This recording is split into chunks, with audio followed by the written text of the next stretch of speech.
Hello, my friend. Today I will tell you another long-forgotten legend. Close your eyes and let the magic transport you to Middle-earth. Our journey begins.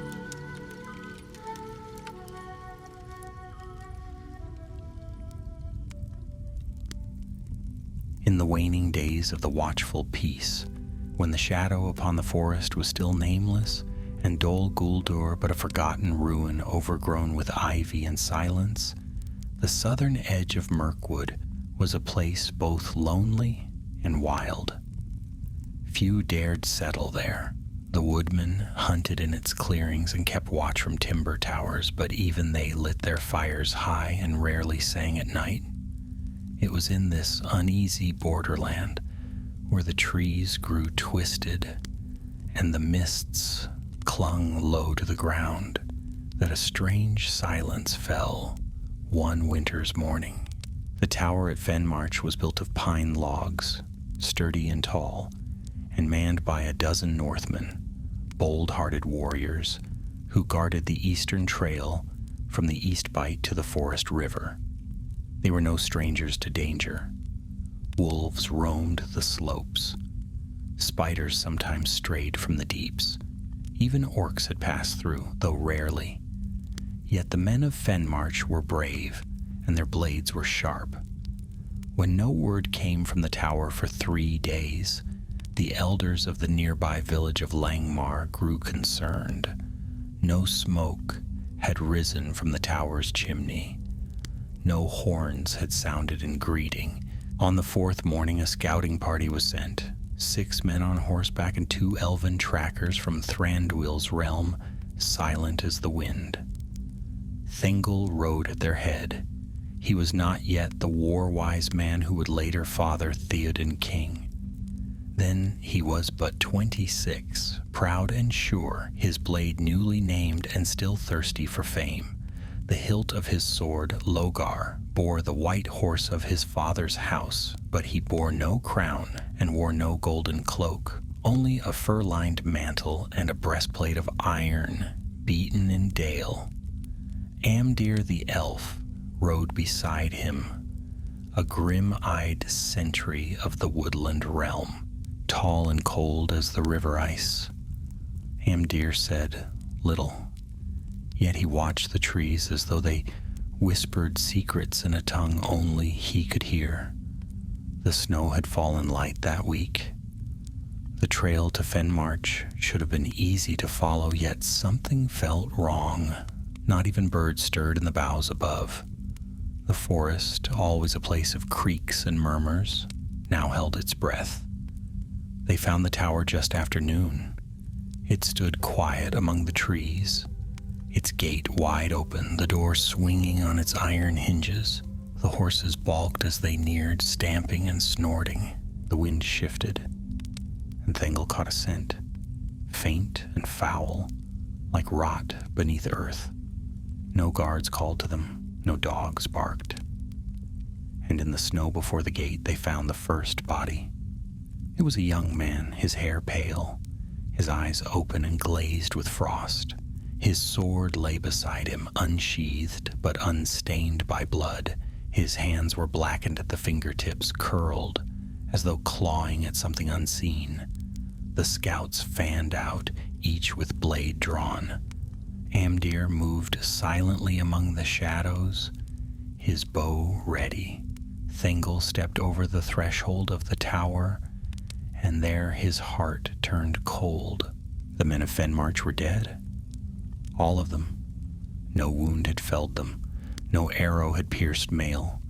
They lay sprawled across floors and cots, eyes wide, mouths frozen in screams that would never be heard. Even the dogs, 2 great wolfhounds, lay stiff and lifeless near the hearth. And yet no sign of battle could be found. No arrows, no broken doors, no enemy tracks. Only a stench lingered, like old grave dust and wet stone, and a whisper that seemed to curl at the edge of hearing, as if the timbers themselves remembered a scream too old to echo. Thengel knelt beside the captain of the garrison, a man named Brand, whose face he remembered from youth. He touched the man's brow. It was colder than the snow outside. "What could do this?" Thengel asked, his voice low. Hamdir stood near the hearth, staring at a patch of soot. "Not orcs," he said, "not beasts. This was not made by tooth or blade." He pointed with a slender hand to a shape carved into the stone above the fire, half faded but still legible. A rune of ancient form, sharp-edged and cruel. It had been etched into the tower long ago, hidden beneath years of ash and moss.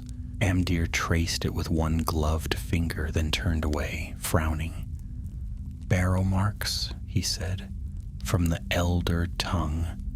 Few now use them, none among the living." Thengel's brow furrowed. "A white?" Amdir did not answer.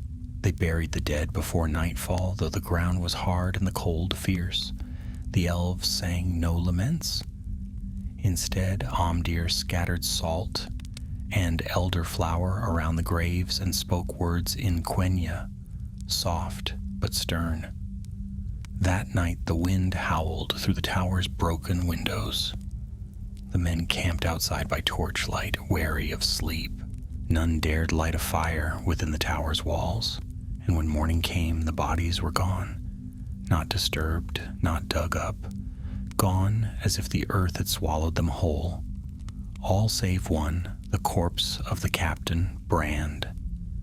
His body remained stiff and pale, but his eyes were closed now, and in his hand was clenched something new, something none had seen the day before. A black coin, old and pitted, bearing no king's face, but the mark of a lidless eye. Thengel stood over the grave, his face pale with cold and fear. "This was no raid," he said. "This was something older." Amdir nodded. "Something waking." Just then, from the edge of the trees, a shout went up. One of the scouts, Baron, a stout man from Langmar, came running down the slope. "Riders!" he cried, "coming from the east! Orcs!" The camp rose at once, blades drawn, bows strung, but the orcs did not attack. There were 10 of them, filthy, hunched things with yellow eyes and rusted mail. They rode crooked-backed wargs, their spears bound with black cloth. They halted at the edge of the clearing and stared at the men and elves. Not a word was spoken. Then, without so much as a snarl, they dismounted and walked to the empty graves.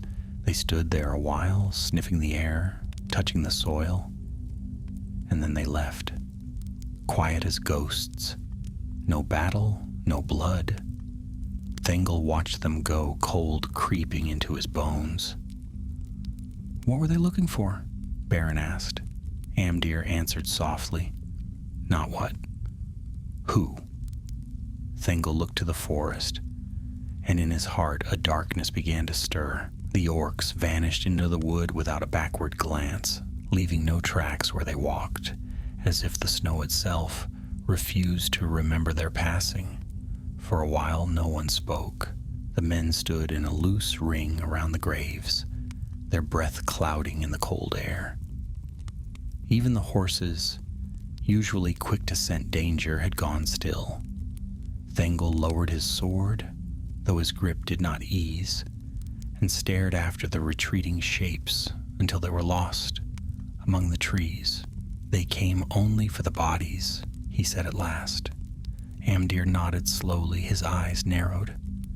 "Not to feast, nor to taunt, nor to fight. They knew what had happened here, long before we did. They came to claim the dead." "But why?" Thengel turned to him, frowning. "Orcs care nothing for the rights of the fallen, unless the fallen are not truly dead," Amdir said, almost in a whisper, "or unless something else stirs them from their graves." That night they did not sleep. Amdir forbade it.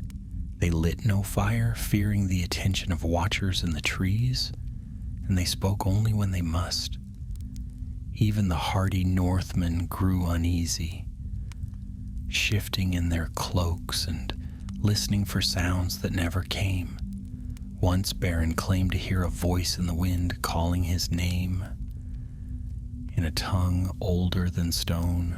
Another man saw lights drifting through the trees, cold blue flickers that hovered and vanished the moment he blinked.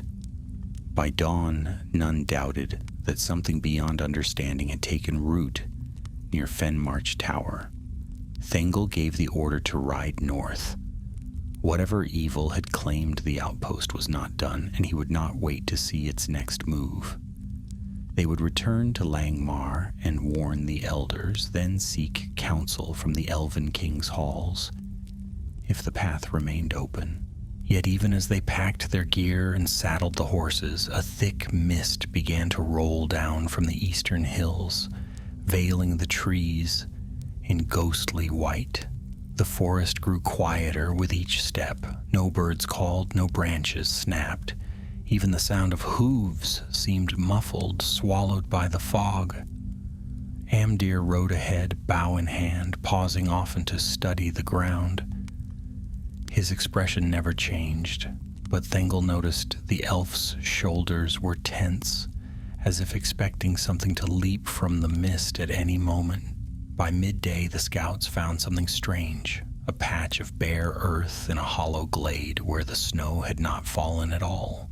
The ground there was black and cracked, as if fire had once scorched it. Around the edges, the trees bent away from the center, their trunks twisted unnaturally, bark split in long vertical wounds. They dismounted and approached on foot. Amdir went first, circling the glade with careful steps. Thengel knelt beside the cracked soil and touched it with his gloved hand. It was warm. "I have heard of such places," Amdir murmured. "In the far east, in the wastes beyond the Sea of Rune, land that never heals, where the servants of the shadow once called fire from the deep places of the world. But there is no fire here," Thengel said, "and the shadow is long gone." "No," said Amdir, straightening. "It is not gone, only sleeping, and something now has roused it." One of the men, young Halric, let out a gasp and pointed to the ground. Something was stirring beneath the surface, faint like breath beneath a blanket. The cracked soil rose and fell, ever so slightly, and then stopped. Amdir turned sharply. "Mount up. We must go now." They left the glade at a gallop. Behind them the mist seemed to pulse, as if it too were breathing. Trees slid past like silent sentries, their limbs draped in white. By the time they reached the river crossing at dusk, the mist had begun to thin, but a strange quiet followed them still. Langmar should have been a day's ride, yet when they reached the village clearing the next morning, they found only ruins. The palisade had been torn down, the houses smashed, and the snow trampled into black mud. No bodies lay in the streets, no signs of a battle, just the remains of a place that had once lived and now stood hollow, as though the people had fled in the night or simply vanished into air. Thengel dismounted slowly, walking through the ruins with a growing dread. He called out names, shouted for any who might remain, but the only reply was the soft creak of wood and the mournful rustle of wind through the empty homes. Then Amdir found something by the well, a dark stain already stiff with frost, blood, and beside it, a trail of footprints leading east, out of the village into the forest. They followed the trail for several hours, deeper into the woods than any had dared go before. The trees here were older, thicker, their roots coiling above ground like sleeping serpents. No path marked the way, but the trail of prints remained clear, though it should have been buried beneath days of snowfall. At last, they came to a hill, round and bare, with a ring of ancient stones atop it. It looked like a burial mound, though none were known in that part of Mirkwood. The footprints led straight up to the summit and vanished at the center of the stones. Amdir stepped forward, his face pale. "This is no natural place. This is a barrow." Thingol stood beside him, staring down at the grassless earth. "A barrow here, in these woods?" "Long before the Greenwood became Mirkwood," Amdir said, "this land was not free. Tombs were raised in secret by hands that served the ancient darkness. Some say they still lie sleeping beneath the soil, waiting for a voice to call them forth again." Thingol's hand tightened on his sword. "Then we must make sure no such voice is heard." As they turned to leave, a cold wind swept the hill, and from the earth beneath the stones came a sound, low and hollow, like the echo of a drum in a cavern far below. The men froze, every face gone pale. The sound came again, louder this time, followed by a faint vibration in the ground. Then the center stone of the ring cracked straight down the middle with a sound like splitting ice, and something began to rise. The stone split with a sharp crack that echoed across the hollow hilltop, followed by a deep rumbling that seemed to rise not only from the earth beneath their feet, but from somewhere farther down, deeper than any tomb had right to be.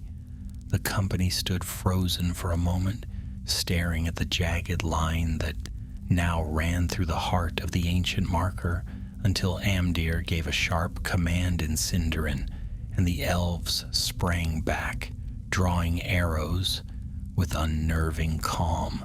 Thingol had seen many things in his years of service under his father's banners. Wild raids in the Eastfold, skirmishes in the White Mountains, even a troll brought down near the Limelight. But he had never felt such cold dread as now, staring at that barrow and the thing that stirred beneath. The ground shifted, slow and deliberate, as though the very hill was drawing breath. Earth cracked and crumbled inward, revealing a pit of shadow at the barrow's heart. From within came a stench, not unlike what they had found at Fenmarch Tower. Old death, mingled with something fouler, something unnatural. The snow around the hilltop began to melt in patches, steam rising in strange curls as if the ground had grown suddenly hot, and the standing stones groaned as if protesting what was about to wake. Suddenly a hand emerged, long and withered, its skin like stretched parchment, its fingers tipped with blackened nails. It gripped the edge of the pit, and a second hand followed. The creature pulled itself slowly into view, rising from the darkness like a corpse reborn. It wore the tattered remnants of a burial shroud, blackened with rot and age, and around its neck hung a chain of iron links, each carved with runes that shimmered faintly in the dim light. Its face was not the face of a man, though once it may have been. Now it was gaunt and corpse-pale, with hollow eyes that burned with a sickly green flame. Amdir loosed the first arrow. It struck the creature square in the chest, but instead of piercing, it seemed to vanish into the folds of the shroud with no more effect than a leaf upon water. The other elves fired as well, swift and sure, but the arrows had no power here.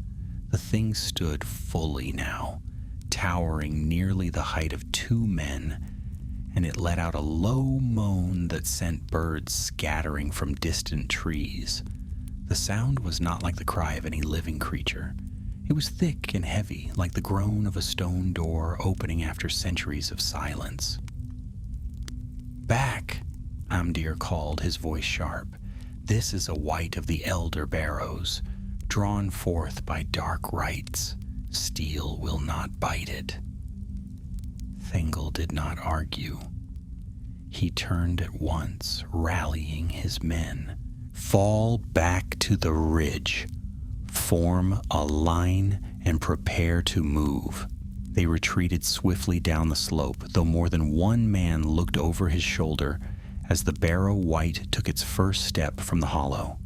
It did not run. It did not need to. The air itself seemed to grow heavier as it approached, and the trees bent away from its path, as if fearing to touch it. The ground beneath it blackened with each footfall. At the foot of the hill, Thengel ordered the company to break into 2 squads. Half would return to Langmar's ruins and search for survivors, if any had escaped the White's influence, while the rest would fall back to the river and make for Thranduil's halls. Amdir insisted on going with the scouting party, for he suspected more than one barrow had begun to stir, and he feared that Langmar had not been the only village affected. Thengel led the main company west, deeper into the trees but away from the hill, his thoughts troubled. They had not come to fight wraiths or spirits, nor to hunt creatures that would not die. They had come to avenge a massacre and perhaps meet the blades of orcs. But now the orcs themselves had recoiled. Whatever had been awakened was no servant of Mordor, not yet, but it was old, far older than the Dark Lord's return. That night they made camp by a stream whose waters ran cold and clear, and Thengel posted double sentries. He took first watch himself, sitting beside the shallow stream and watching as moonlight danced on the water's surface. It reminded him of tales his mother used to tell, of cursed mounds in the north, of silent kings beneath forgotten stones. He had never believed them until now. In the early hours before dawn, a low howl sounded in the distance. Not a wolf, though it carried the rhythm of one. This sound was longer, colder, and mournful, as though the forest itself were crying out. The sentries stirred, and Thengel rose, sword in hand. The noise came again, closer this time, and then fell silent. When morning came, there was no sign of pursuit. The air was still, the sky gray. They set out quickly, crossing the stream and climbing a long ridge that led toward the edge of Thranduil's realm. But not long after midday, they found another strange sight. On the forest floor, laid in careful rows, were bodies, men, women, even children. All of them dressed in the rough leathers and woolens of the woodmen, many bearing the markings of Langmar. They were not bloodied, no wounds marked them. Yet every face bore the same expression, open-mouthed terror and limbs curled as if in pain or fear. They looked just as the soldiers had in Fenmarsh. Beside the rows stood a single orc, hunched and silent, its hands empty. It made no move when they approached, only raised its eyes and watched them come. Thengel stopped several paces away, unsure if it were a trap, but the orc did not lunge or snarl. Instead, it spoke in the black speech, slowly, as though reciting something long practiced. Amdir, who had rejoined them at dawn, stepped forward to listen. When the orc finished, it simply dropped to its knees and waited.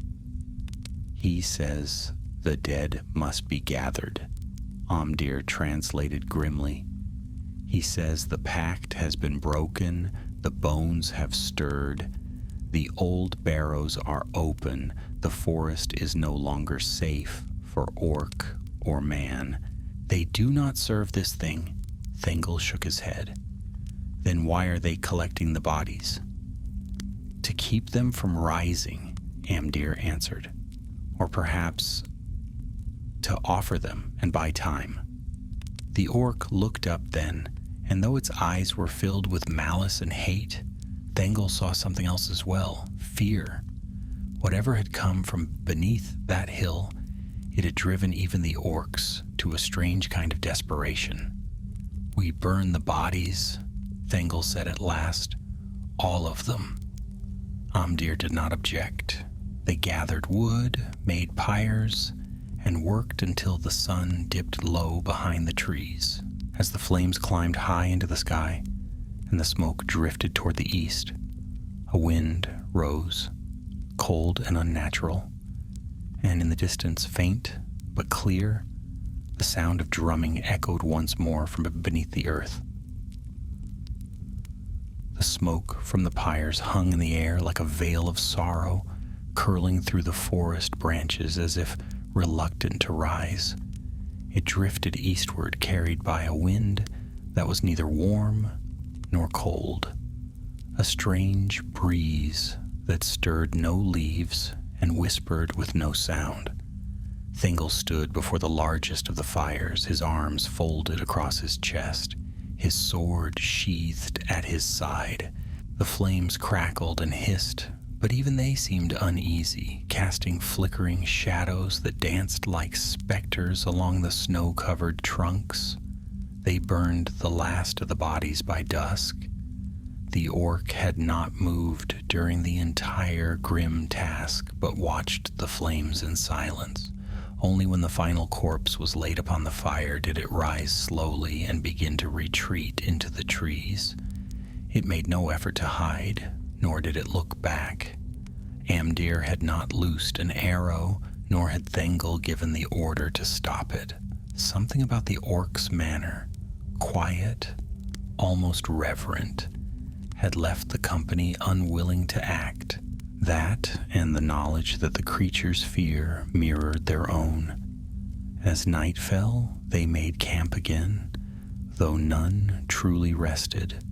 The woods had taken on a different feeling, no longer just silent, but listening. Every creak of branch or rustle of wind made men start and reach for their blades. The usual rhythms of travel, guard changes, meal preparation, sharpening of swords, were carried out quietly, more from habit than comfort. Thengel sat near the center of the camp, a heavy cloak drawn tight about his shoulders, his eyes fixed on the line of trees. Just beyond the firelight, Amdir joined him after a time, his expression unreadable. The elf sat gracefully, his bow resting across his knees, and stared into the fire as though trying to read some omen in the flames. "You've seen this before," Thengel said softly, "or something like it?" Amdir did not answer for a moment. Then he nodded once. "Long ago, before your line ruled in the Riddermark, before even Thranduil crossed the great river to settle these woods, there were things buried here, forgotten by time but not by the world. Not truly." "What was that creature?" Thengel asked. "The white?" "Not a mere white," Amdir replied. "Those are bound to tombs, cursed to guard gold or bone for their masters. What we saw was older, a shade of the ancient world, twisted by Morgoth's darkness in the First Age.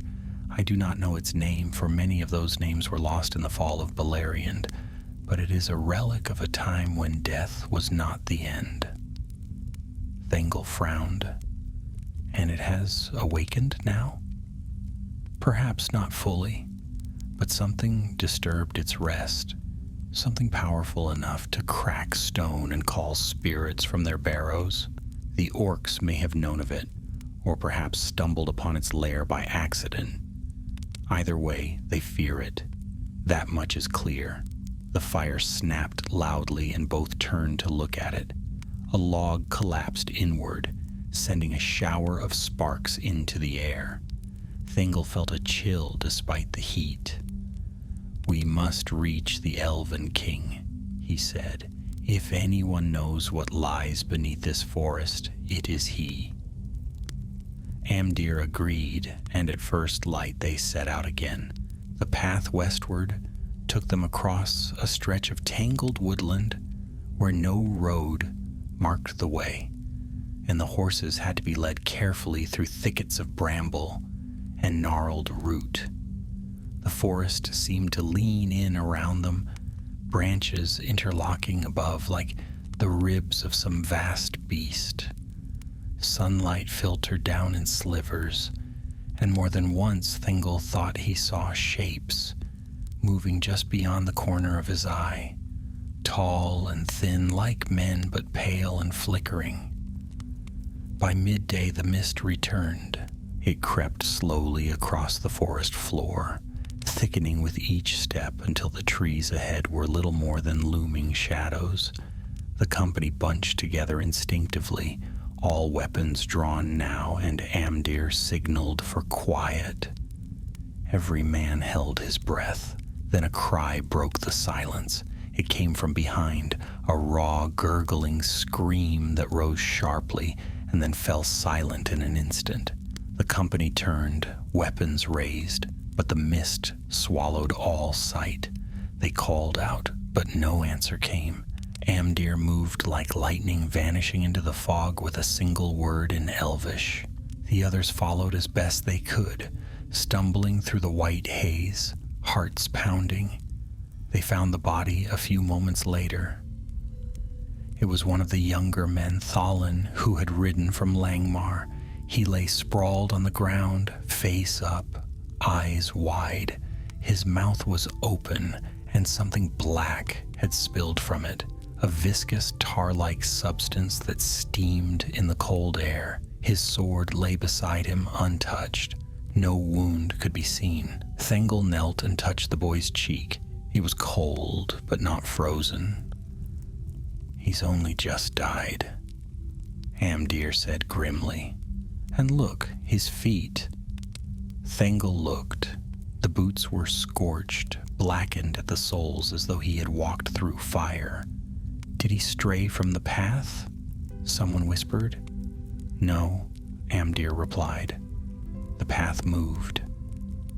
No one understood what that meant, and no one asked. They buried Thalen quickly and in silence, though it was clear the men would rather have left the body behind. When the last stone was set upon the grave, Amdir scattered salt and said the same words he had spoken at Fenmarch, though his voice was quieter now, more strained. The mist thinned later that afternoon, but the company's mood had darkened. The trees ahead began to change. They grew taller, straighter, their bark pale and smooth, and their leaves a strange bluish hue. Soon the air took on a faint glow, and birdsong returned at last, soft, lilting, unnatural. The wood elves' border had been crossed. By evening they reached the first of the watchposts. Slender towers hidden high in the trees looked down upon them, and moments later, elven sentries appeared among the branches, bows drawn but not loosed.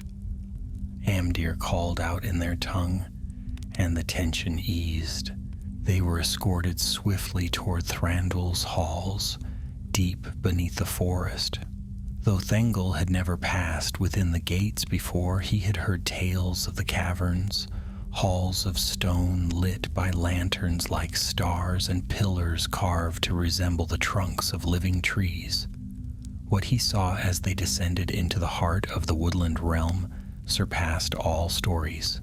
The Elven King awaited them in a chamber, wreathed in silver light, seated upon a throne of carved beechwood.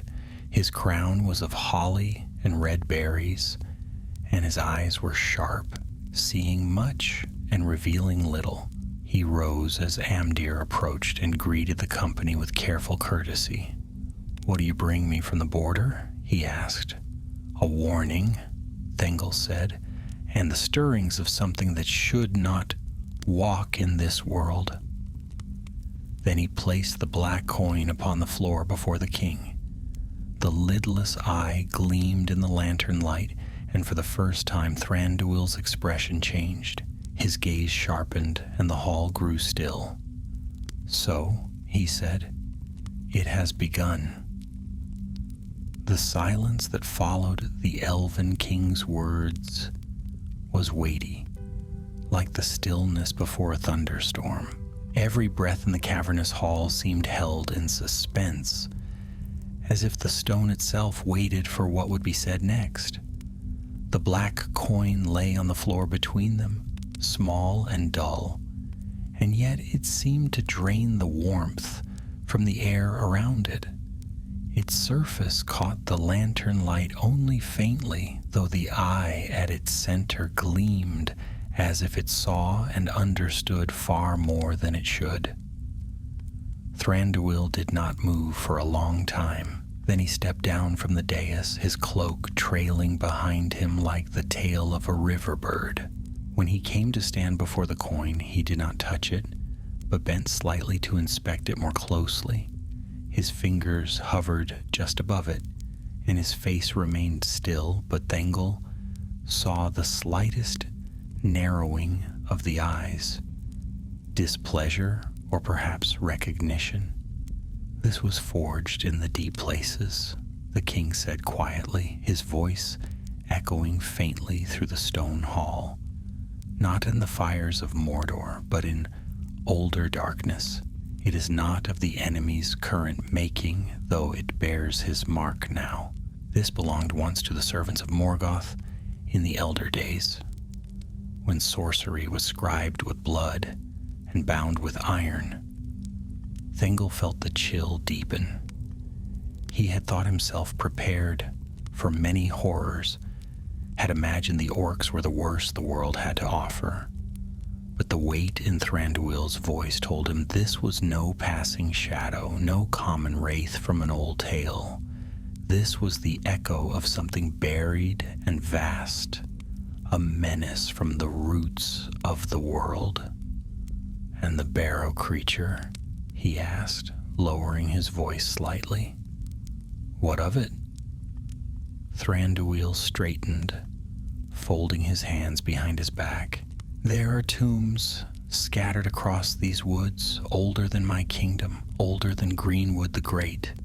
When my people came here, fleeing the ruin of Doriath and the wars of Beleriand, we found them already sleeping, some shallow, some buried deep, hidden beneath hills and trees. My father warned me never to disturb them, never to linger where the stones were too smooth or the air too still. But someone has disturbed them," Thengel said, "and now the dead walk." Thranduil nodded gravely. "There are forces in the east, whispering in the dark. The necromancer has not risen yet in power, but he stirs, gathering knowledge, seeking lost things. I suspect he sent his spies too deep, too far, and they woke something not even he could control." Amdir stepped forward now, his voice low and measured. "Then we must know how many barrows remain. If one has risen, more will follow. The creature we saw was no aimless ghost. It sought something. It was not wandering, but called." The Elven King's gaze turned to Amdir, sharp and thoughtful. "You are right to fear that, but to map those places now is perilous. Many of the stones are hidden, warded with enchantments lost to our people. Even we dare not tread in some parts of the forest." Thengel's jaw tightened. "Yet we must. Langmar is gone, Fenmarch too. The white does not linger, it moves and kills, and leaves nothing but fear in its wake. If we do nothing, others will fall. There are villages along the forest river. They must be warned." Thranduil gave him a long look. The Elven King was proud and distant, not known for quick alliances or generous aid, but Thengel saw the glimmer of old grief in his eyes, a memory perhaps of those ancient wars, of losses never fully forgotten. After a pause, Thranduil gave a slow nod. "You speak wisely, son of Edoras. I will send word to the forest outposts and move my people inward, but you must not face this shadow alone. There is a place you must go, a ruin, half swallowed by roots and time, north of the old forest road. It was once a watchtower of the High Elves, long abandoned. If any records remain, they will be there. Amdir tilted his head. The Tower of Emin Baraid? I thought it lost. Not lost, Thranduil said, only buried. Go there. Seek what knowledge you can, but go swiftly, for time shortens. If more dead rise, the forest will not hold. And so it was that Thengel, Amdir, and a small company of elves and men set out from the Elven King's halls the next day, moving north through the winding forest paths. The journey was harder now than it had been before. The land itself felt unfriendly, the trees close and tense, as if listening. Even animals had grown scarce. No deer, no rabbits, not even birds singing above. Only silence accompanied them, broken occasionally by a strange rustling, like the sound of leaves when there was no wind. The company moved with care, avoiding the low hollows and the ancient stone rings that Amdir warned against. At one point they passed a clearing where mushrooms had sprouted in a perfect circle, pale and waxy, and no one spoke until they were well beyond it. The elves muttered soft spells under their breath, old words to ward against eyes unseen, and Thengel began to understand that this part of Mirkwood was more than dangerous. It was haunted. 2 days into their journey, they came upon a stream whose waters had turned black. No fish swam in its depths, and the trees along its banks were gray and brittle, their bark flaking away like ash. Amdir examined it with a troubled expression and said nothing. The stream had once been clean, he told Thengel later, fed by springs from the northern hills. But something had poisoned its source. That night the company rested in a shallow cave tucked beneath a rock overhang, hidden from the open forest. They lit no fire, ate cold bread and dried meat, and spoke little. Thengel sat apart from the others, staring out at the trees, and wondered what lay beneath their roots. The idea that barrows slept beneath the soil, dozens, perhaps hundreds, gnawed at him. How many had already stirred? How many of the dead were no longer dead?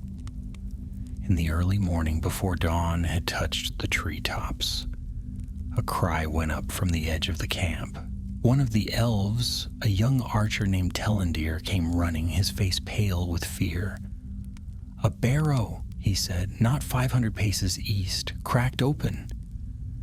They armed themselves quickly and moved in silence, weapons drawn, spells ready.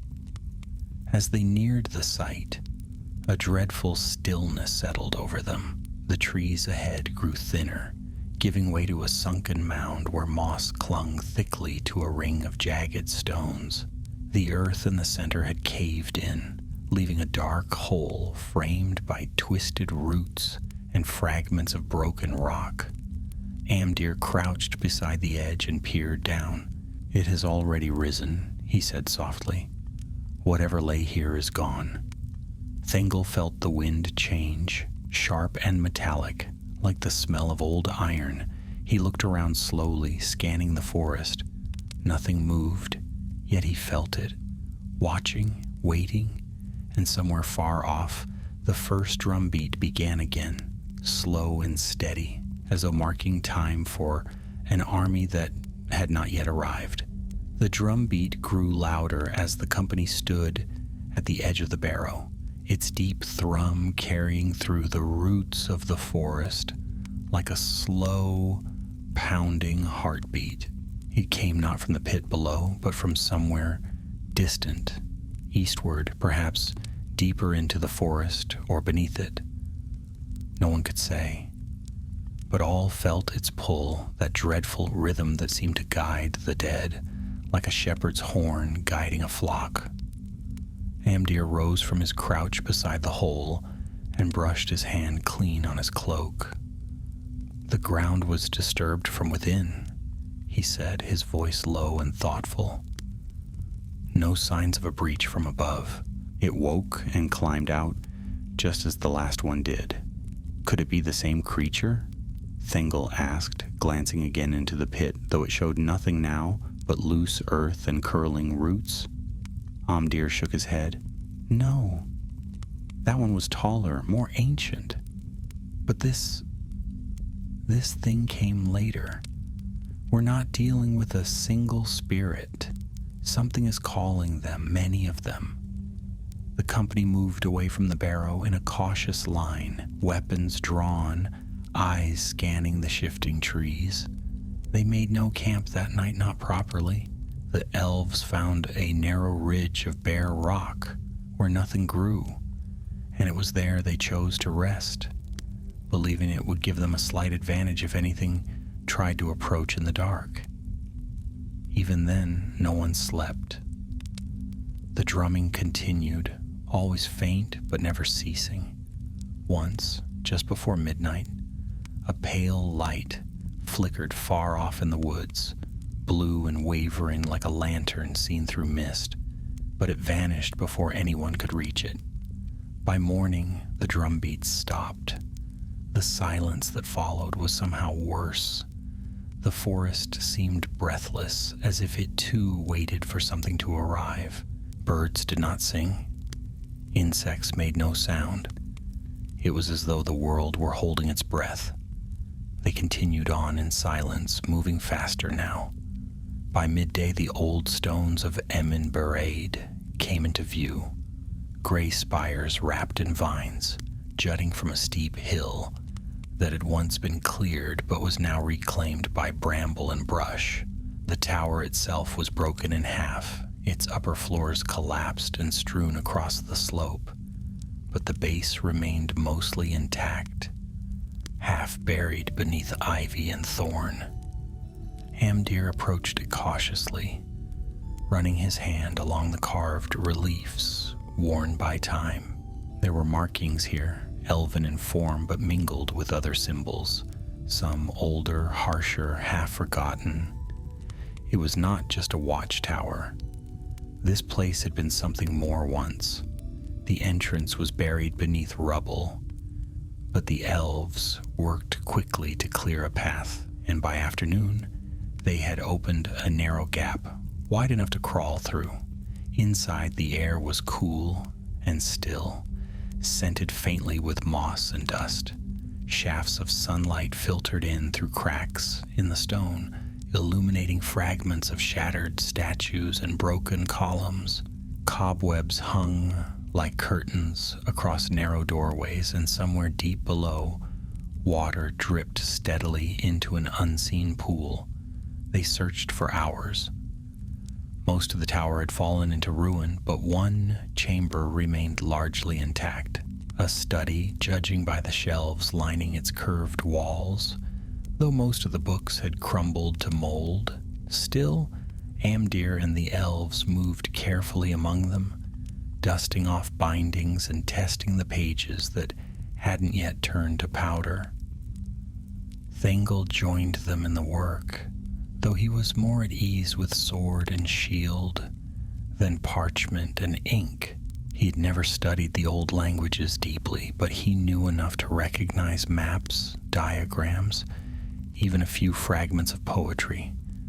It was one of the elves, a quiet scout named Lenwi, who found it, a scroll sealed in a copper tube hidden behind a false panel in the stone.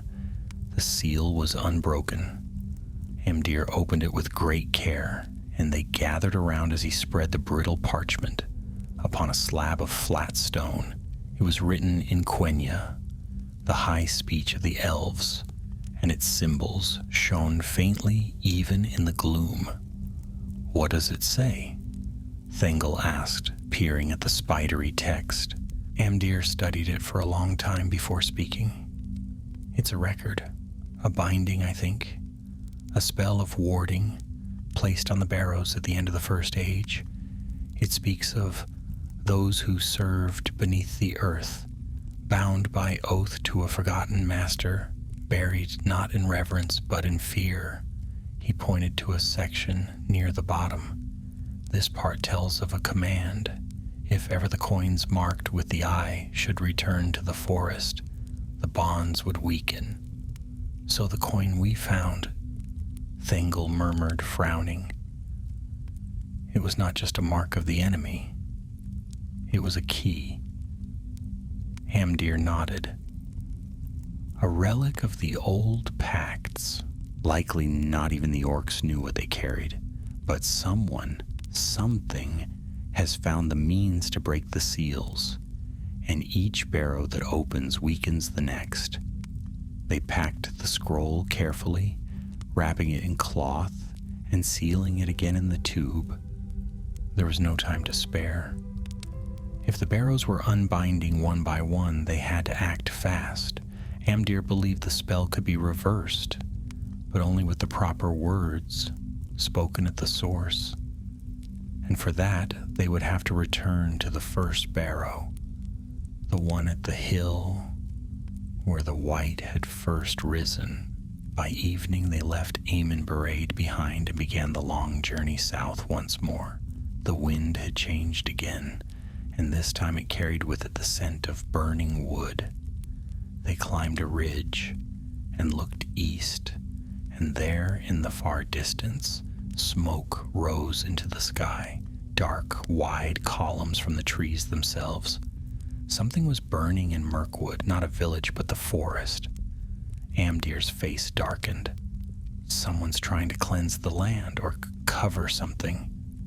Or both, Thengel added grimly. They traveled through the night, resting only in brief, watchful shifts. The drums didn't return, but nor did the silence lift. The forest had grown darker now, and even the oldest trees looked sickened, their bark weeping sap like blood. Once they came upon the body of a great hart, its eyes open, its antlers snapped, its hooves blackened.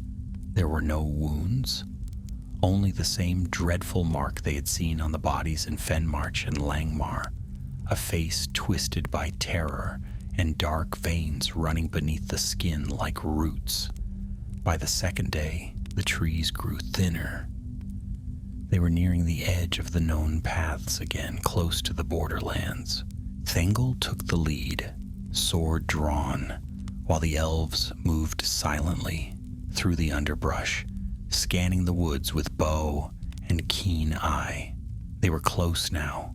The hill loomed not far ahead, the same hill where the first barrow had opened. But even from a distance, they could see that something had changed. The earth had split. Where once the hill had been a gentle rise marked by stones, now it had cracked open like a wound in the land. Smoke drifted from the fissure, and the air shimmered faintly with heat, though no fire could be seen. As they approached, a sound rose from the depths, soft at first, but growing clearer. It was singing, not of any kind that belonged to the free peoples of Middle-earth, but slow and dreadful in a language older than the stars, sung in voices that should not still have breath. And beneath the singing, the drums had returned. They approached the hill with every weapon drawn and every step cautious, though no enemy was yet in sight.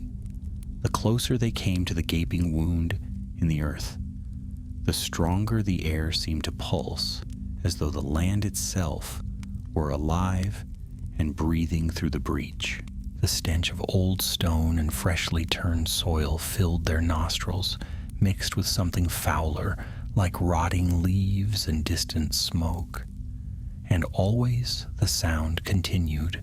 The drums thudded with a slow, steady rhythm, and the voices sang above them, low and gravelly, thick with an ancient malice that twisted the ears of those who listened too closely. Thengel signaled the men behind him to fan out along the rim of the broken hill. From this vantage, they could see the descent, a steep spiral of broken steps that led down into the darkness, framed by shattered stones and crooked roots. The barrow had been deeper than any had guessed, not merely a burial mound, but a vault.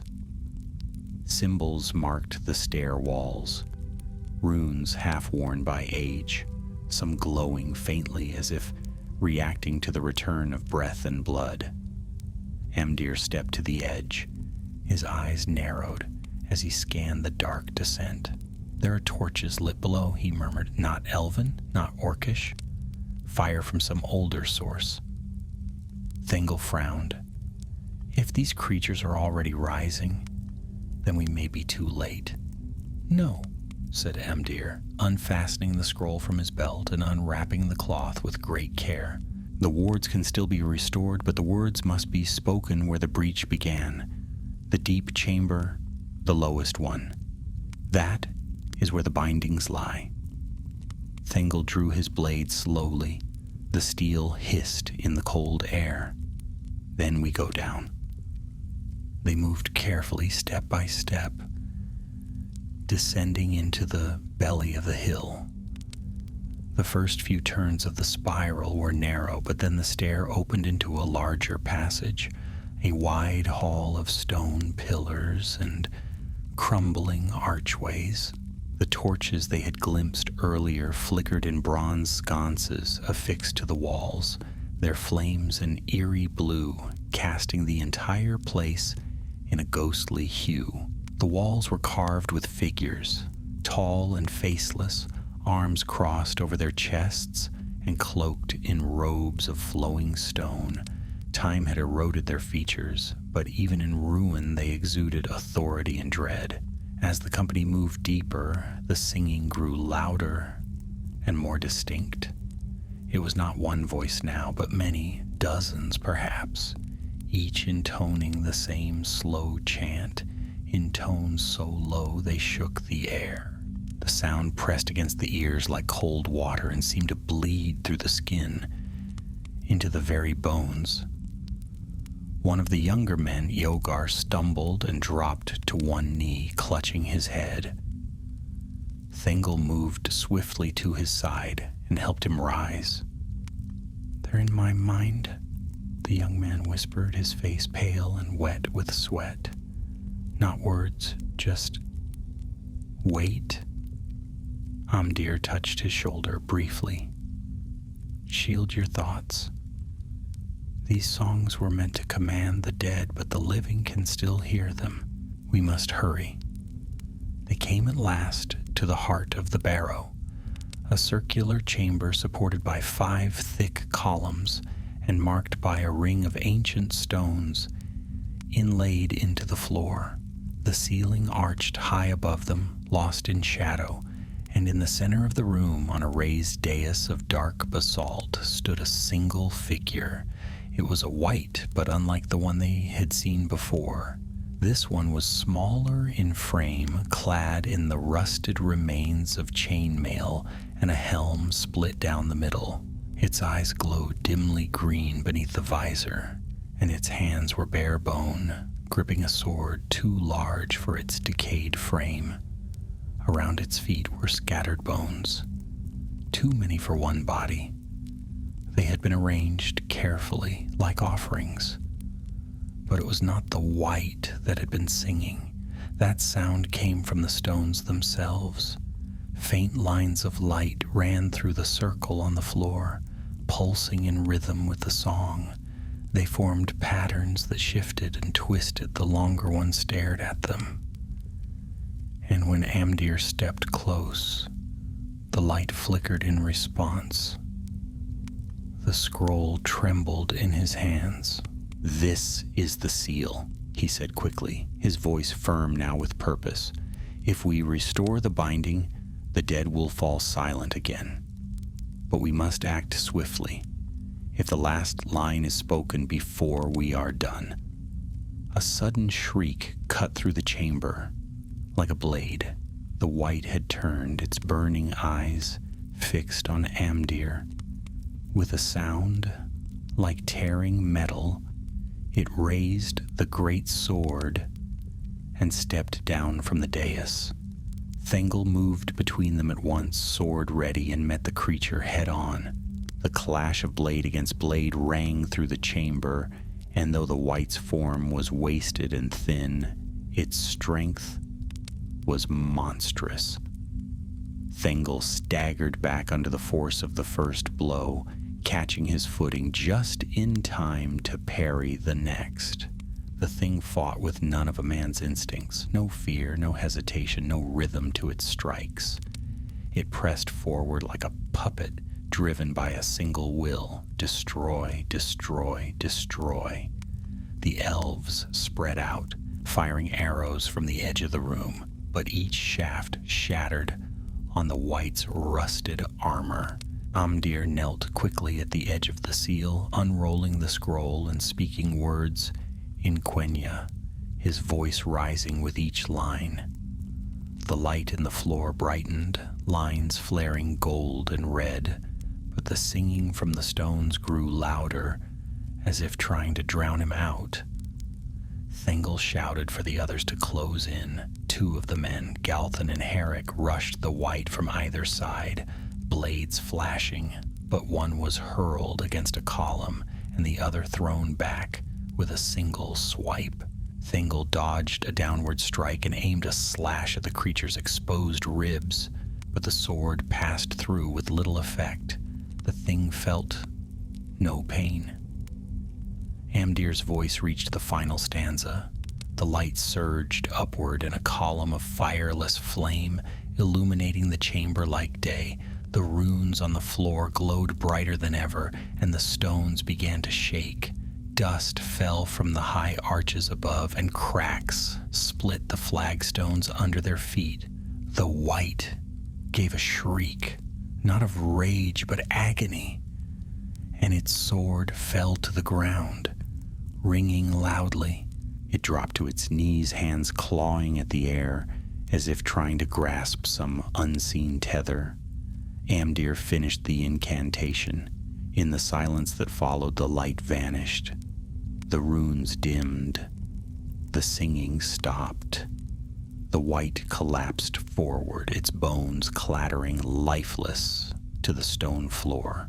Thengel lowered his sword, slowly, breathing hard. The chamber was still again. The oppressive pressure lifted from the air. He stepped toward the center, eyes scanning the room, but the feeling of danger had passed. It was over, at least here. Amdir stood and nodded to him, sweat streaking his brow. "The seal holds," he said. "This one, at least." "Will the others fall quiet as well?" Thengel asked. "No," Amdir replied. "Each must be sealed in turn. This was only the first." Thengel looked at the crumbled bones, the broken blade, the silent ring of stone. He sheathed his sword. "Then we'd best begin." They emerged from the barrow at dawn. The light outside was pale and colorless, the kind of dawn that did not banish shadow so much as dim it. The hill around the broken tomb remained still, but the forest beyond had changed. The trees no longer stood silent and watchful. They were uneasy now, rustling their limbs in a wind that had no scent. The air itself was colder, not the clean cold of winter snow, but a lingering chill like the breath of something that had only just turned its gaze away. The company did not linger at the hilltop. They moved quickly and quietly, retracing their steps westward back toward the river paths that led north and east. The ceiling of the barrow had weakened whatever force had first called the dead, but Amdir warned that the work was far from complete.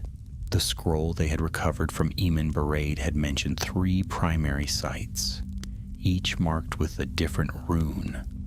One had now been rebound. two remained unsealed. And worse, the chant that had awakened the dead might already have reached farther, calling more than just the guardians of tombs. By the time they made camp that evening, the clouds above had thickened into a dull gray sheet, pressing low over the forest canopy. Thengel took first watch, pacing slowly at the edge of the glade they had chosen, his thoughts troubled. Though they had won a victory below the earth, he could not shake the image of the barrow breaking open, of that dreadful voice rising from the stones.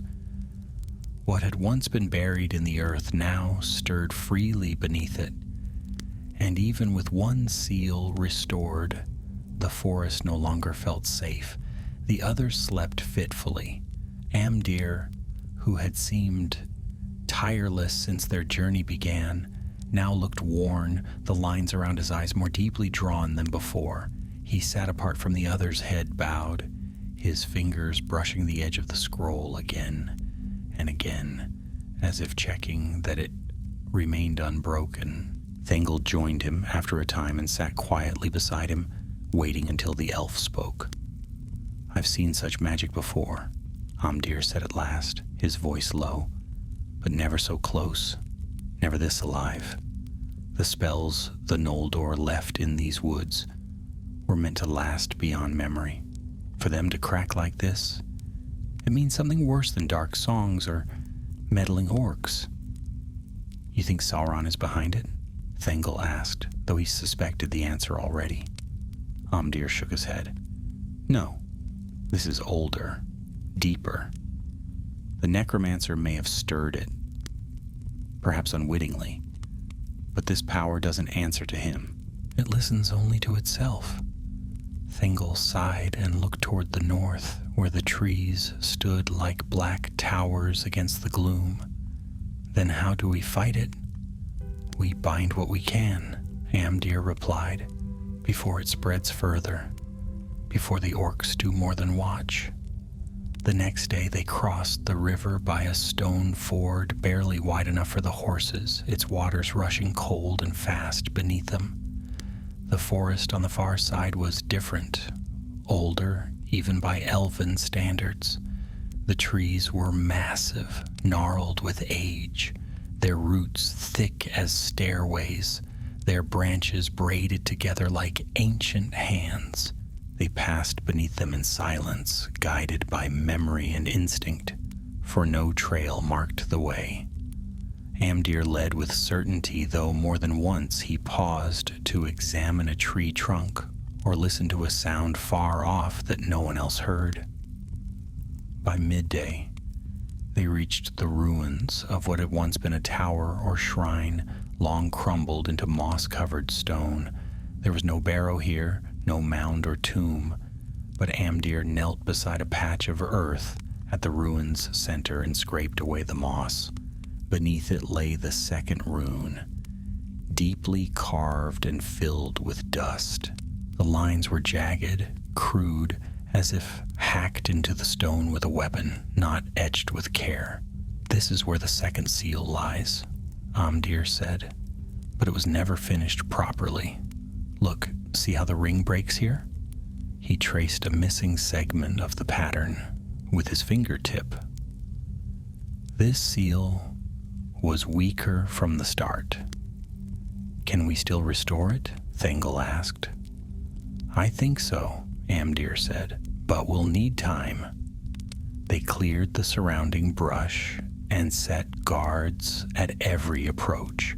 While the elves worked to restore the lines of the seal, Amdir read aloud from the scroll, adjusting the chant to match the new pattern. Unlike the first barrow, there was no chamber to descend into, no deep vault of bone or ancient weapons. But the ground trembled faintly as the spell took shape, as if something just beneath the surface recognized what was being done. Then, just before the final words were spoken, a cry rang out from the trees. Arrows flew from the eastern shadows, and one of the men shouted in pain as he fell, A black-fletched shaft lodged in his side. Thengel sprang to his feet and drew his sword at once, calling for the company to form ranks.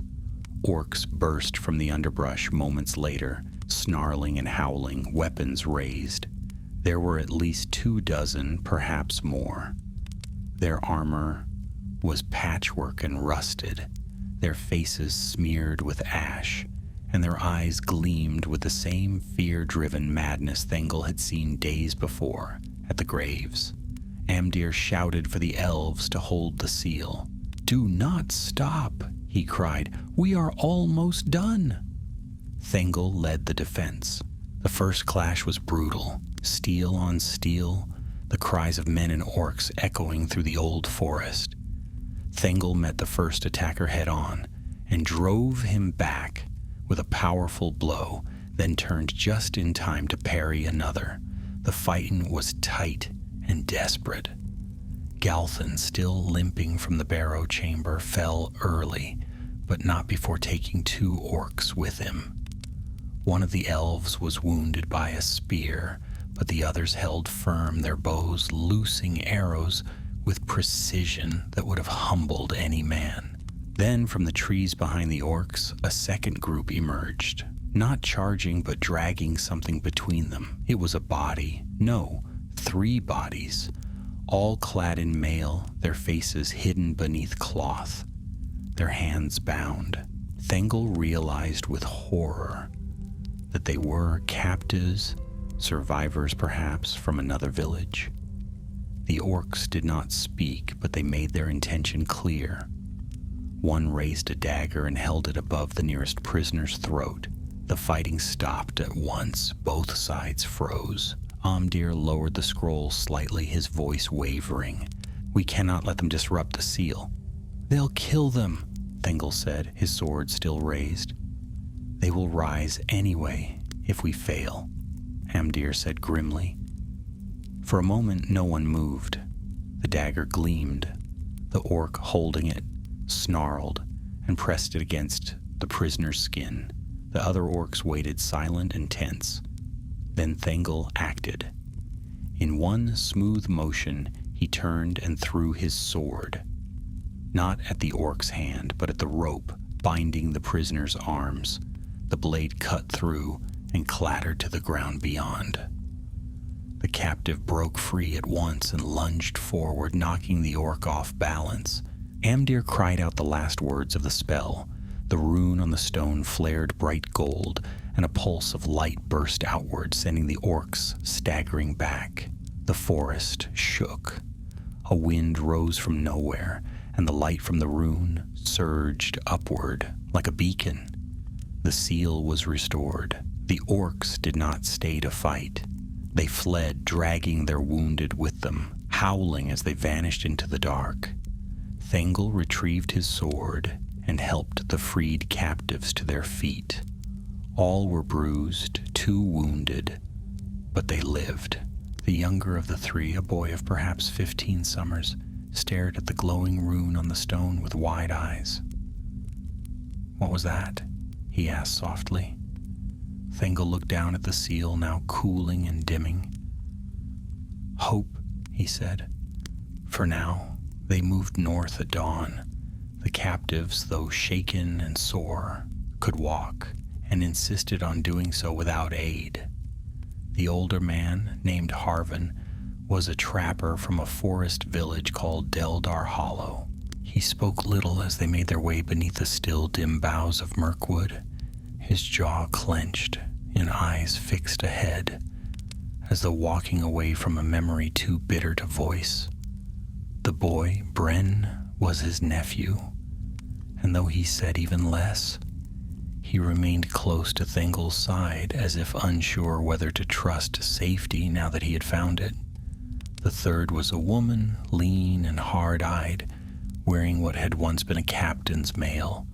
Her name was Vera, and she had not been taken from a village at all, but from a patrol ambushed along the East Bight. She had seen orcs before, had fought them and killed them, but what she'd seen these past days had been worse.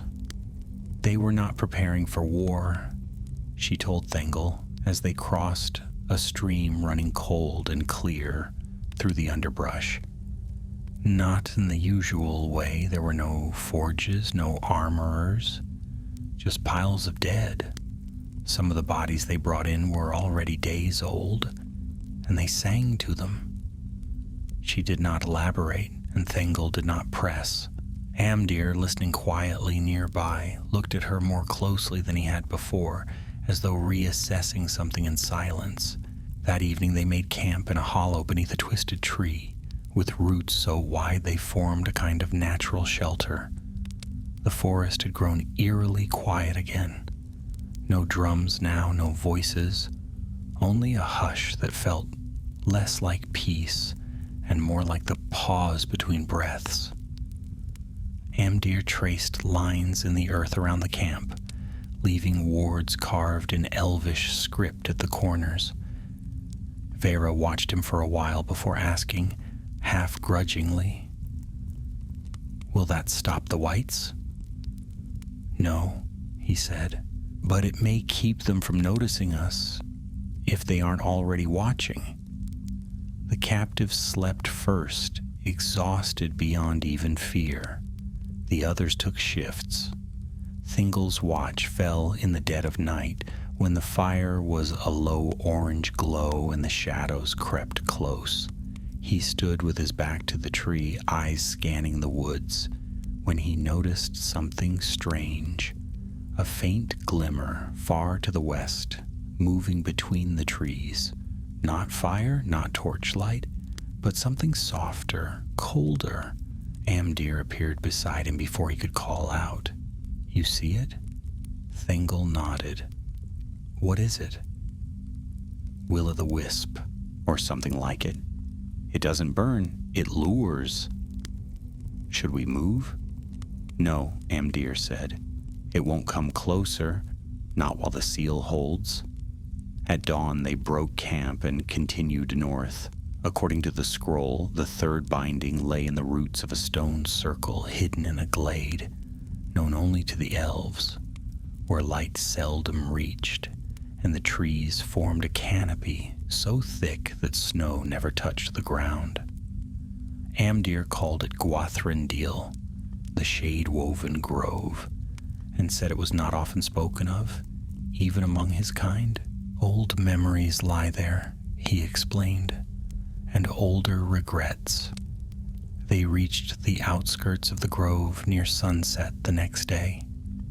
The forest darkened as they drew closer, not with the coming of night, but with the thickness of the branches above, which formed a roof so dense that even in daylight only slivers of pale light pierced through.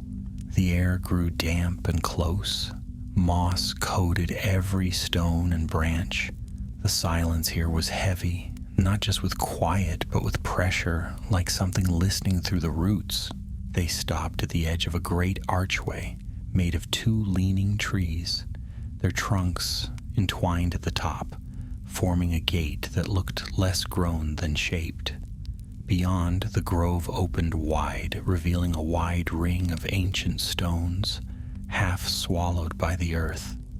Vines and ivy coiled over them like veins, and the grass between was dark and brittle, crunching underfoot. "This is the last seal," Amdir said quietly, "and the oldest." Thengel stepped carefully into the ring. He could feel it now, that faint pulse beneath the soil. Not violent, not frantic, but steady and slow, like a heart long at rest, beginning to stir again. The rune they sought was faintly visible on the central stone, its lines dulled by moss and time.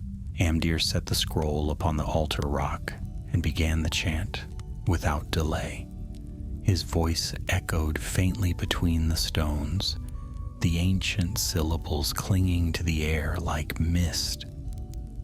The others stood guard, weapons drawn, eyes scanning the grove's shadowy perimeter. Vera held a short spear she'd taken from a fallen orc, and Bren clutched a knife too big for his hand, Though Thengel had tried gently to take it from him, the boy would not let go. The chant continued. Amdir's voice rose as the wind did, swirling through the trees, carrying with it the scent of old water and dying leaves. The rune began to glow faintly, a soft blue that deepened with each line spoken. But then, as the final words approached, the ground shuddered. From beneath the grass, hands broke the surface. First one, then several. Bone white, tipped with claws of black. Amdir shouted the last verse, but the glow flickered. The seal fought to form, but something resisted. The barrow was already awakening. Figures began to pull themselves from the earth, skeletal shapes wrapped in shreds of burial cloth, their sockets filled with faint green fire. The company held formation, striking the first few down as they rose, but the earth gave up more. From the far side of the grove, a larger figure emerged, a wight with a crown of bone and a robe that dragged behind it like roots torn from the deep. It moved slowly, but the air grew thick with its presence, as though it pulled light from the world itself. Amdir pressed the scroll flat to the altar and shouted the final line again, this time louder, forcing the words through the rising groan of the forest. The rune blazed white, then gold, and a wave of pressure blasted outward. The dead halted mid-step. The crowned wight turned its head toward the light and let out a deep, hollow howl. Thengel and the others pressed forward, blades flashing. Vera moved like fire, her spear catching one wight in the throat before she kicked another back into the grass. Bren held his ground behind the altar, watching with wide eyes as Amdir held the spell firm, his hands now trembling. The seal took shape, slowly, then all at once. Lines of gold etched themselves into the stone, reaching out to the edges of the circle. The ground cracked, and smoke hissed from the fissures. The wights staggered, their limbs faltering, the fire in their eyes dimming. The crowned wight took a step forward, but then its legs buckled, and it fell to its knees.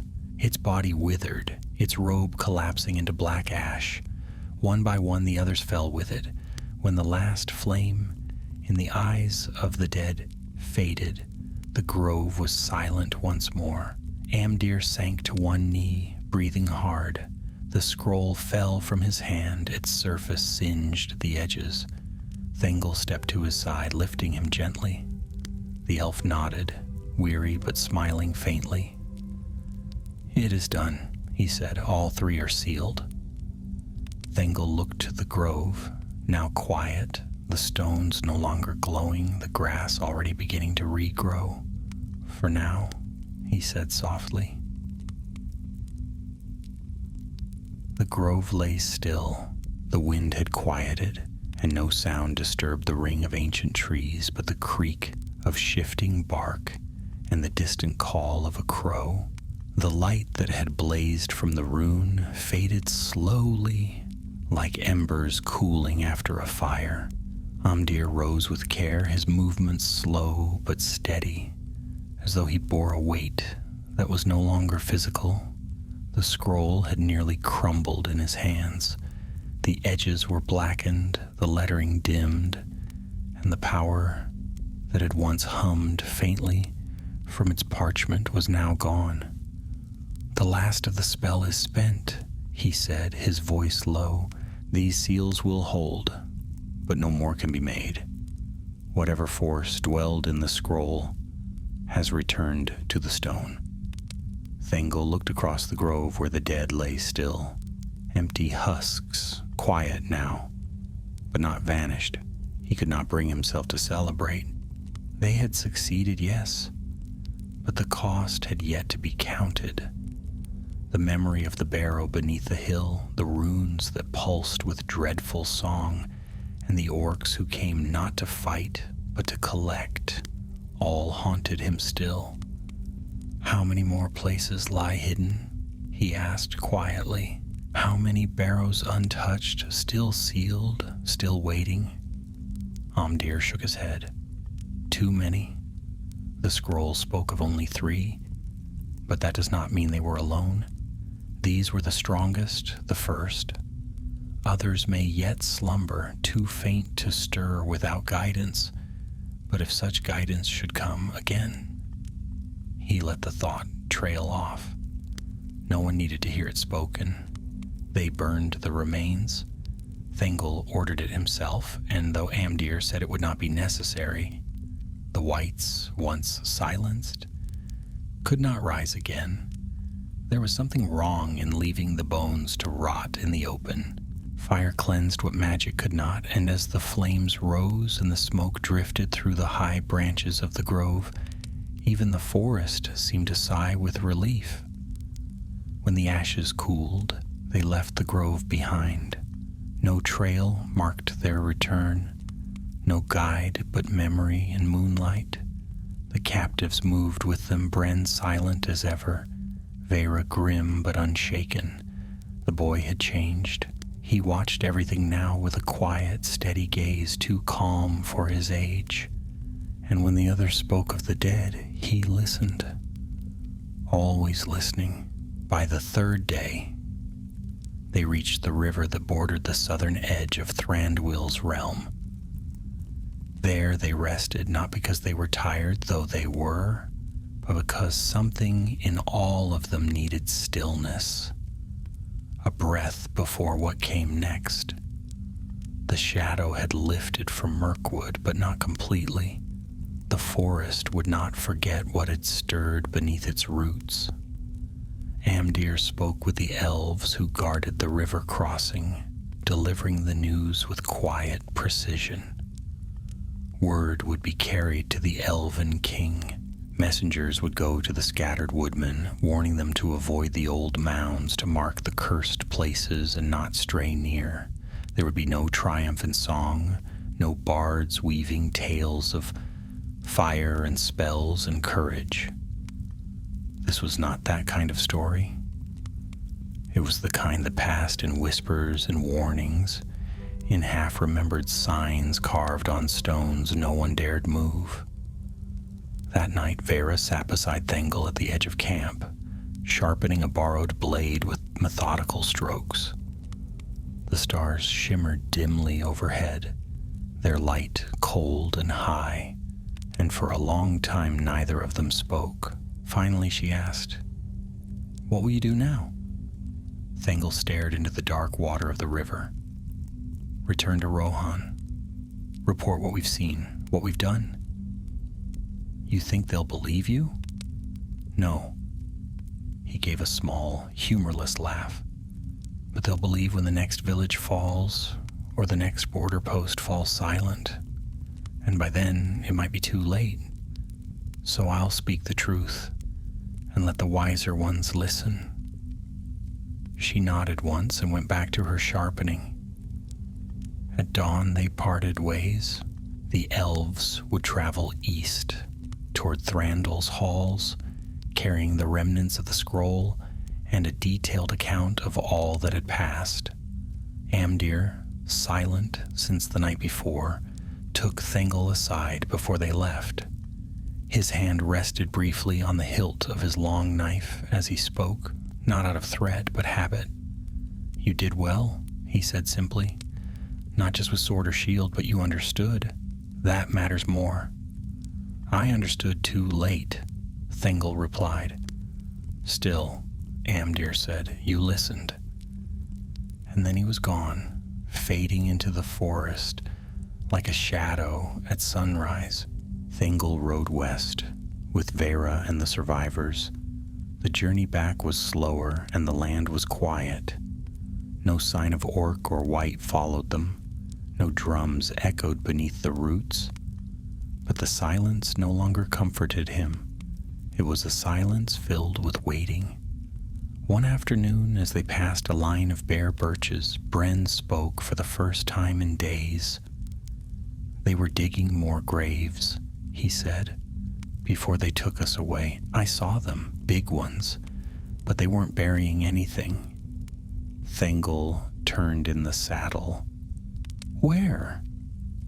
Near Deldor Hollow, the boy replied, on the ridge above the river bend. Thengel didn't answer. He only nodded and made a mark in his journal. That night, before they slept, by the time they reached the edge of Rovanion, the leaves had begun to turn. Autumn was settling in, and with it came the scent of smoke from distant fires.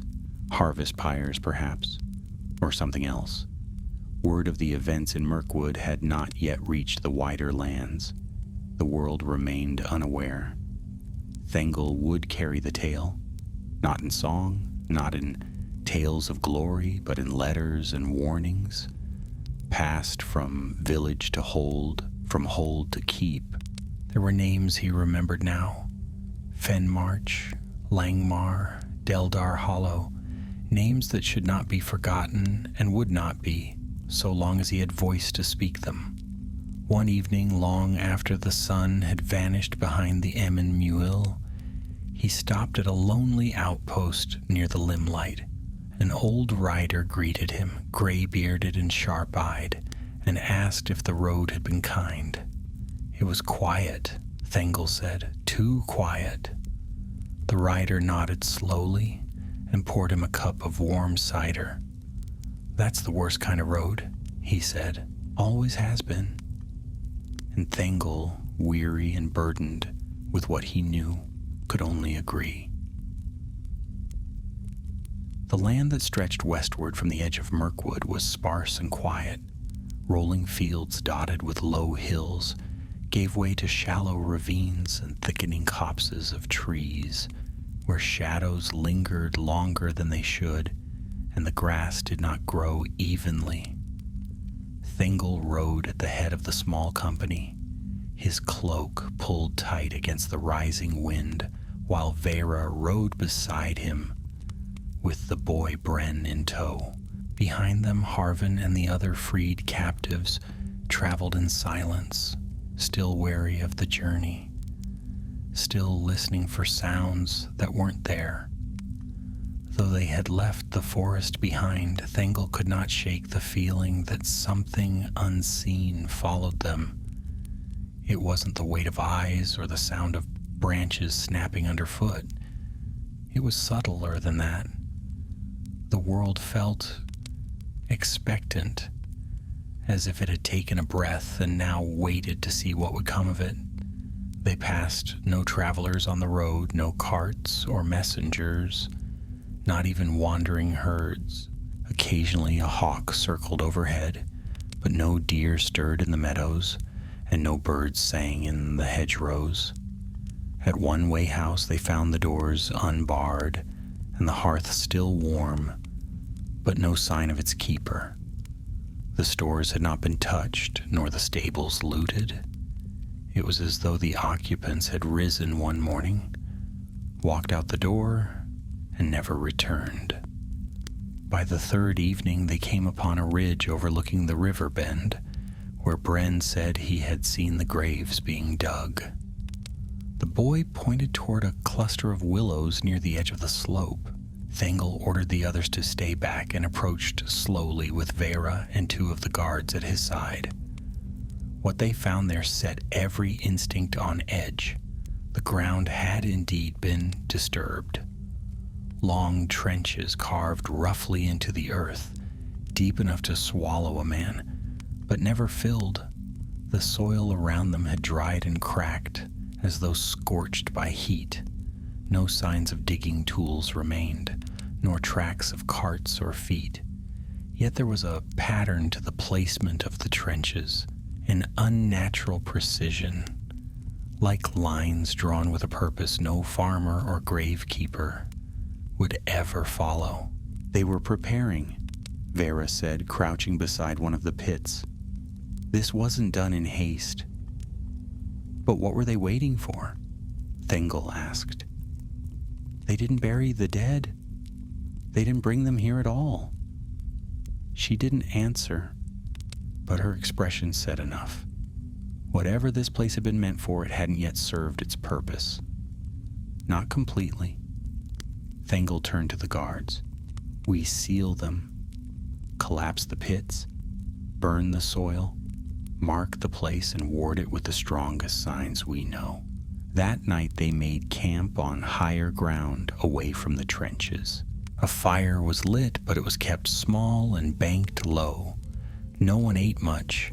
Even Bren, who had taken to sitting quietly with Thengel in the evenings, seemed reluctant to speak. The boy stared into the flames as if they might whisper answers.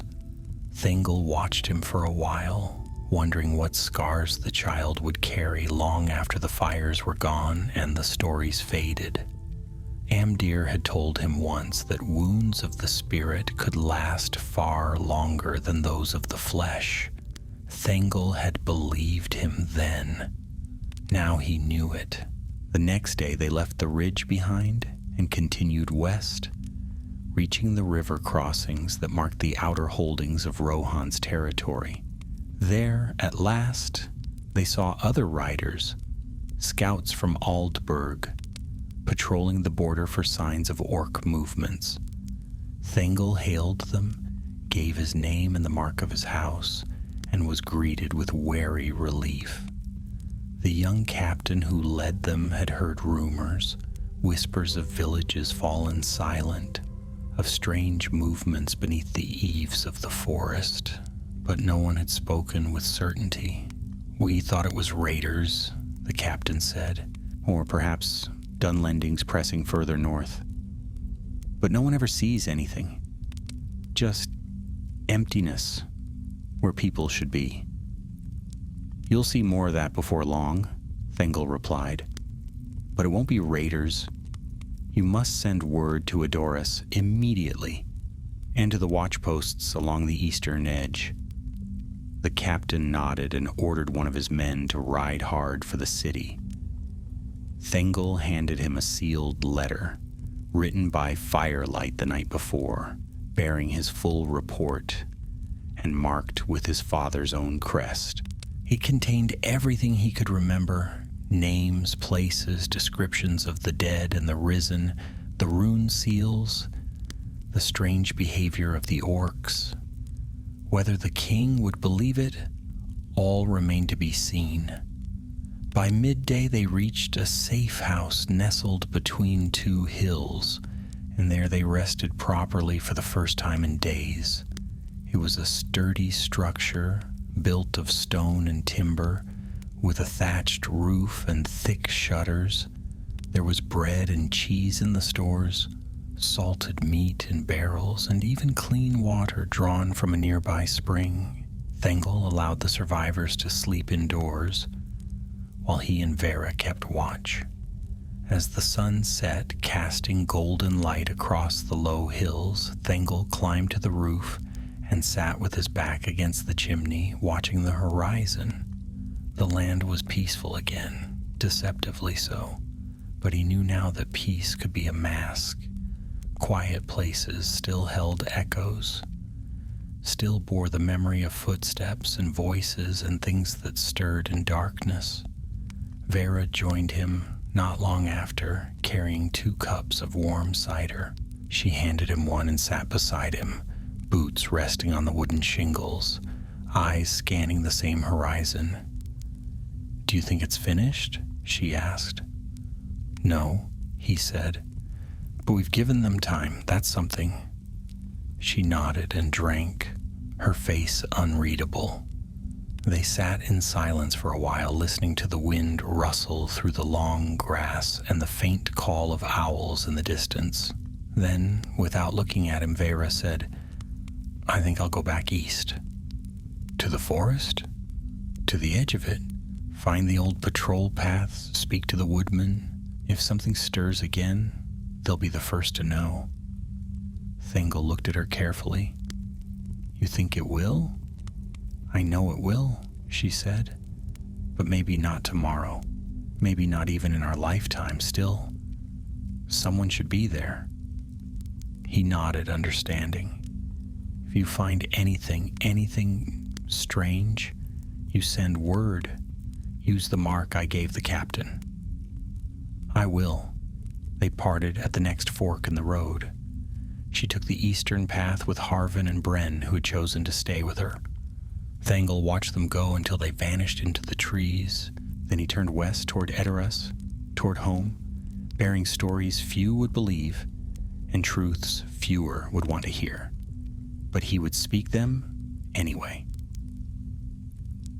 The road to Edoras ran long and empty, a pale ribbon between green hills and golden fields, kissed by the late warmth of autumn.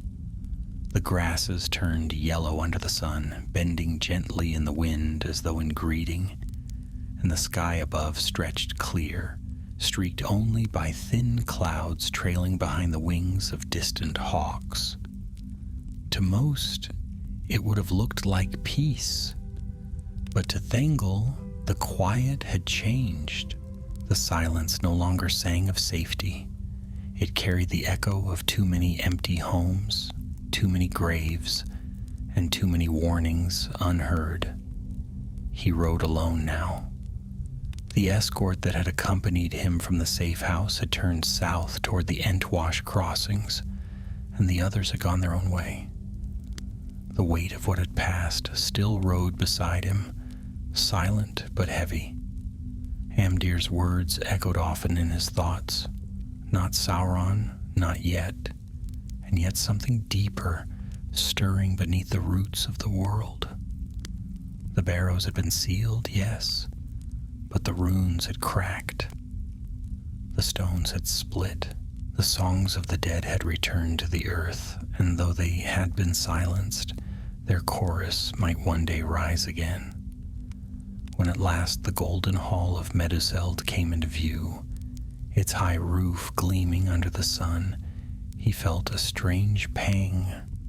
Not relief. He had not brought back good tidings, but duty. His home stood proud and shining, untouched by what he had seen in the east. But how long would that last? The guards at the gate recognized him at once and gave him swift entry. He passed through the gates of Edoras and crossed the stone-paved courtyard where children played and dogs barked and merchants shouted greetings from their stalls. It was strange to hear such sounds after so many days of hushed woods and rustling leaves. But it was good too.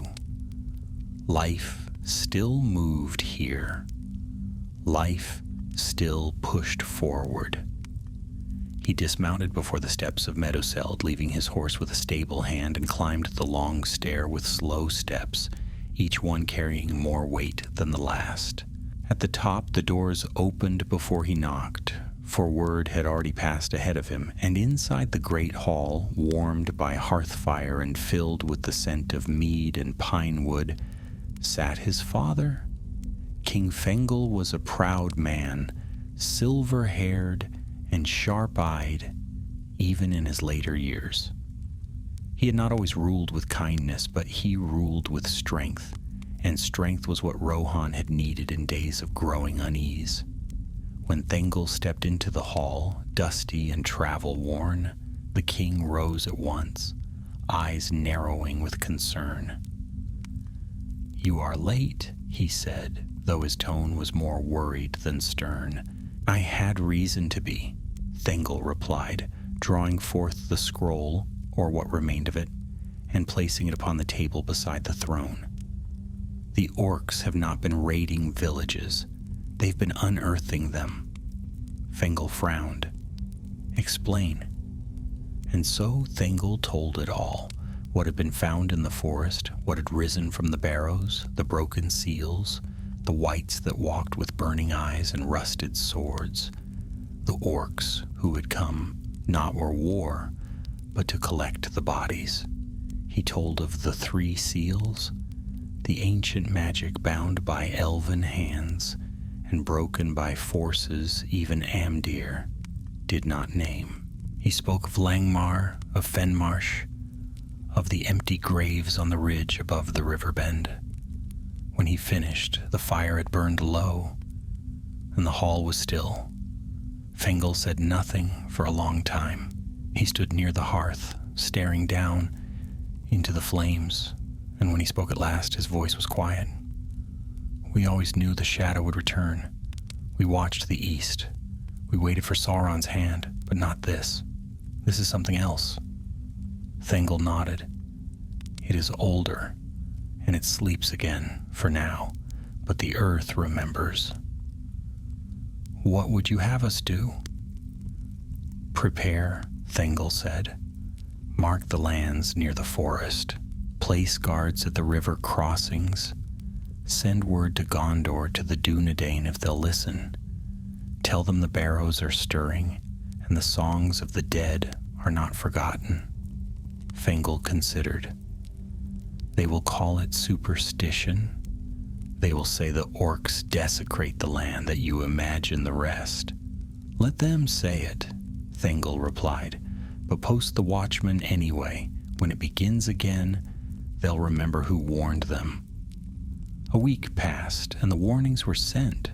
Scouts were placed at the forest's edge, and riders dispatched along the eastern marches. Most who read the report dismissed it as exaggeration, a tale grown too large in the telling. A few believed. Amdir's name carried weight among some of the older elves and wise folk. The elves sent quiet word that the seals still held. No barrows had opened again, but Thengel did not forget. He spent many evenings walking alone along the walls of Edoras, staring eastward toward the distant green line where the forest met the plains. He trained his men harder. He spoke often with the patrols who returned from the borderlands. He listened for tales of strange songs or vanished folk. And when one day a boy from the Eastfold came running with news that a tomb had been found, cracked near the edge of the Fenmarch marshes, Thengel was already readying his saddle. Yet no new wights rose. The seal had not broken. It had been disturbed, but not breached. Years passed. Thengel married. He became king after his father's passing. He ruled with a keen mind and a strong hand, and his people loved him well. But those who knew him closely said there was always a shadow behind his eyes, a weight that never left him, not even in peace. Once, many years later, as he stood upon the terrace of the Golden Hall with his young son Theoden at his side, the boy asked him why he sometimes stared east when the sun went down. Thengel smiled faintly and placed a hand on the boy's shoulder. Because some fires burn long after they're gone, he said, and not all battles end when the swords go quiet. Were you in a great battle once? Theoden asked eagerly. Yes, Thengel replied, eyes distant. A very strange one. The only battle where the orcs did not fight, but only came to collect the bodies. The boy frowned. That doesn't make sense. No, Thengel said softly. It doesn't. But he said no more, and Theoden, like the rest of the world, grew up thinking the tale was just a story. Half truth and shadow, the kind of thing old kings muttered in the quiet hours. Yet deep beneath the roots of the world, where cold stone remembers names long buried, the echoes of drums still wait. And the barrows remember